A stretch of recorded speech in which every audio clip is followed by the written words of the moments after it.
podcast Ready Kak. Ready nggak Kak? So, kita kali ini bakalan bahas tentang Ibnu Rus, sejarah dan pemikiran filsafatnya. Sebelum kita masuk ke pembahasan itu, kita kenalan dulu yuk sama anggota dari podcast Ready Kak ini. Sebelah kanan kita ada siapa nih? Halo, nama gue Farel Rafi Zahran. Biasanya dipanggil apa nih Bang? Biasanya dipanggil Rapi aja. Asik. Sebelah kiri gue ada siapa nih? Oke, kenalin, nama gue Fadil Akbar Fajar Rahmani, biasa dipanggil Fadil. Oke, yang terakhir adalah gue sendiri, Fiska Chandra Suparno, biasanya dipanggil Fiska. Oke, kayaknya kita langsung masuk ke pembahasan aja nggak sih, Fis? Betul. Kita masuk ke pembahasan aja langsung. Iya. Pembahasan kita hari ini apa? Ibnu Rus. Coba lu kenalin dulu, Fis. Gimana Oke. sih biografi Ibnu Rus itu sendiri? Oke, kita kenalan dulu kali ya sama Ibnu Rus. Nah, Ibnu Rus ini seorang filosof Islam yang cukup masyhur.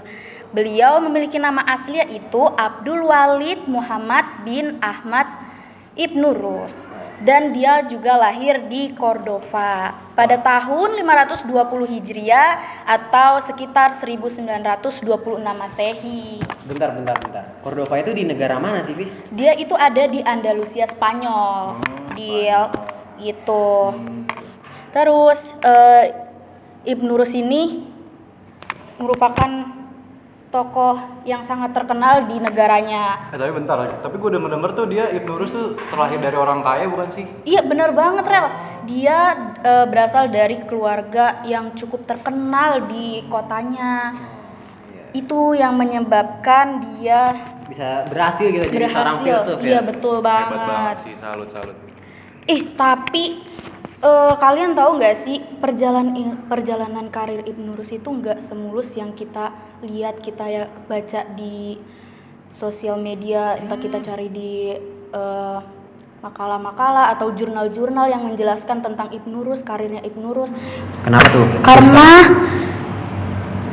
karirnya dia itu Dia pernah dituduh jadi kafir nggak sih? iya Gua pada pernah baca. tahun 1995 Masehi dia pernah dituduh kafir dan dia diadili, dihukum buang ke Lucena. Wah, astaga. Itu ada di dekat Cordova dan dia juga dicopot dari segala jabatannya. Ya. Aduh, Kasian banget nih si Ibnu Rus ini, ternyata iya. yang orang terkaya itu belum tentu karirnya mulus Iya, gitu ya. Betul banget, Bil. Ya. Itu juga yang menjadi karya-karyanya pada hilang gitu. Oke, langsung aja masuk ke pembahasan karya kali ya, yang Betul. bakal dijelasin sama gue sendiri. Nah, Oke, Dil, langsung tadi masuk. itu kan dari penjelasan Fiska kita udah tahu nih guys, sebagian kecil penyebab dari karya-karya Ibnu Rus ini sulit ditemukan pada saat ini. Nah, tapi Rel, Fis, Iya. lu Iya. tahu nggak sih? Apa tuh, Dil? Ada beberapa karya yang masih bisa ditemuin gitu sampai saat ini. Apa tuh? Ada apa Ada aja? 3 karyanya. Nih gue sebutin ya. Boleh. Dil. Kita Karya mana-mana. yang pertama itu adalah Fasal al-Maqal fi Mabain al-Hikmat wal Asyariyah min al-Ijtihad, yaitu karya yang menjelaskan tentang hubungan antara agama dan filsafat. Iya.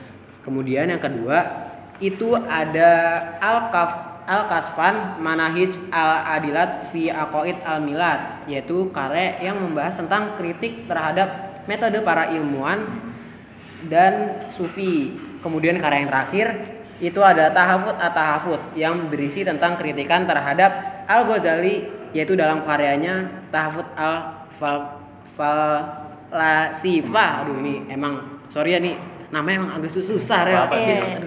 Gak Berarti dia apa-apa. mempunyai 3 karya aja ya berarti ya? Enggak, sebenarnya karyanya Oh, banyak karyanya banget. banyak. Iya, tapi Banyak Rel sebenarnya karyanya, cuman ya itu tadi karena karirnya yang sebelumnya tadi gue udah jelasin.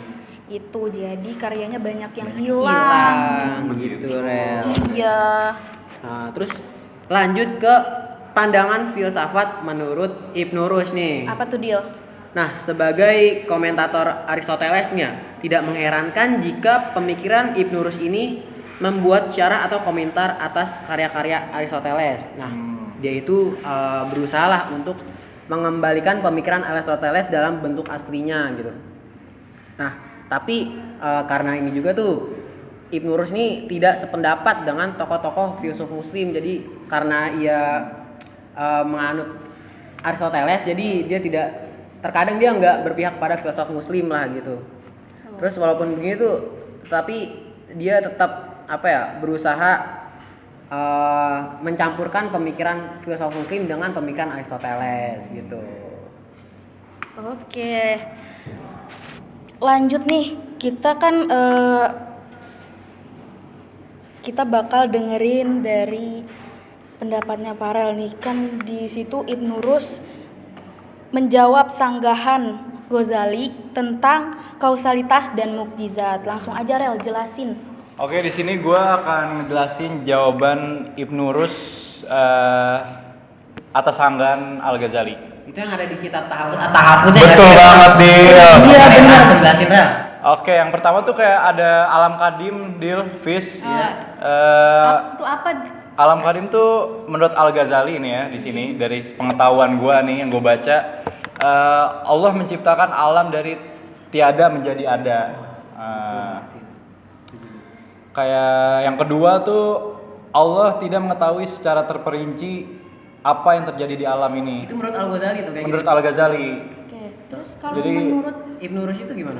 Menurut Ibnu Rus tuh kayak pengetahuan Allah tidak dapat dikatakan juz atau parsial dan kuli atau umum, kayak apa ya, satuan yang ada di dalam alam bentuk materi dan materi hanya bisa ditangkap dengan panca indera aja. Gitu. Berarti tidak setuju ya Nah, dengan iya. Al-Ghazali ini. Oke, lanjut Rel. Kayak yang ketiga tuh ada kebangkitan jasmani di akhirat. Kalau menurut Ibnu Rus nih yang gue baca, sanggahan Al-Ghazali terhadap para filsuf muslim, kebangkitan jasmani di akhirat tidak ada, adalah tidak benar gitu menurut Ibnu Rus gitu. Berarti lagi-lagi Ibnu Rus tidak setuju Iya, ya. tidak setuju lagi-lagi. Coba Rel, lanjut. Yang itu selanjutnya ada yang apa?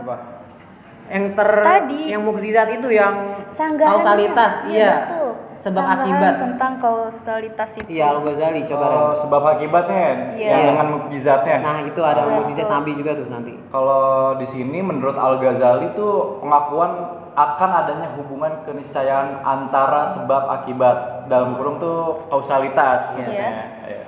Kayak dia tuh akan mengakibatkan orang tidak percaya terhadap adanya mukjizat Nabi. Jadi dia nggak percaya ada mukjizat Nabi gitu. Wah, parah sih itu. Parah. Yang padahal benar-benar tiap nabi tuh punya mukjizat. Iya, betul banget. banget Fadil. Betul. Lanjut Rel. Sehubungan dengan itu, Ibnu Rus membedakan antara dua mukjizat, yaitu mukjizat Al-Barani dan mukjizat Al-Jawani. Itu apa tuh Rel? Kalau Al-Barani itu mukjizat yang diberikan pada seorang nabi, tetapi tidak sesuai dengan risalah kenabiannya gitu. Oh, Kalau kalau satunya? satunya Kalau lagi. yang satunya tuh Jawarani tuh mukjizat yang diberikan kepada seorang nabi yang sesuai dengan risalah kenabiannya, seperti mukjizat Nabi Al-Qur'an Muhammad, ya. Nabi Muhammad ya? Iya, Nabi Iya. Muhammad, betul banget Fadil.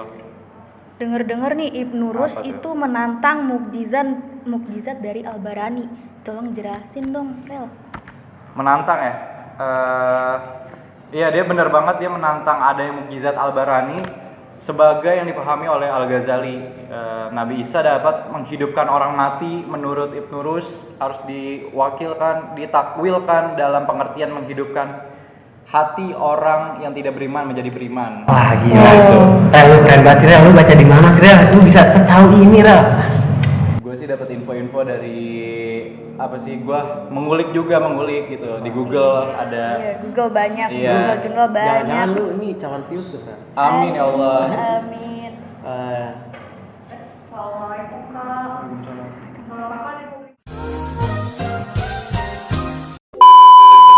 Oke, itu dia tadi pembahasan dari kita. Semoga bermanfaat ya teman-teman. Sekian dari kita. Salam dari podcast Redika.